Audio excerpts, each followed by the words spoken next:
करो ठीक ना, बीच बीच में फोटो लो करो, देख ले, नहीं तो लाइट कहीं ज़्यादा कर लियो। थाली वाला कहाँ गया?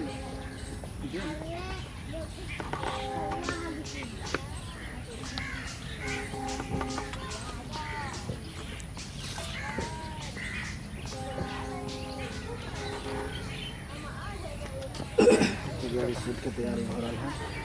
आप कुछ ही क्षण में मतलब अखन देख रहा छे जे शूटिंग तैयारी भ रहल छे और अतः जे छे अगला वीडियो के तैयारी भ रहल छे। अतः सब गोटा अपन जे छे अपन अपन पोजीशन ल लेलखिन और आटा सब पहले से सना गेल छलिया, अब अतः रोटी बेल रहल छथिन। तो अगला वीडियो अहाँ सबके जे छे जल्द जे छे आशीष मिश्रा चैनल यूट्यूब पर मिलत और फेसबुक पेज पर से अहाँ सबके देखे के लिए मिलत। तो अहाँ सब जे छे निक निक वीडियो देखबा के लेल जे छे चैनल के फॉलो और सब्सक्राइब जे छे जरूर करबे। किछ कह चाहबे? किछ कह चाहबे? यह कह चाहबे एक बजिए बस यह की रोटी बना रहल छी। हाँ, रोटी अहाँ खाओ नीमक रोटी। हाँ तो हम अब नून रोटी खेबे। गरीब का परिवार छे, बस नमक रोटी से काम चल रहल छे। चलो तो अब अगला वीडियो स्टार्ट करी। चलिए।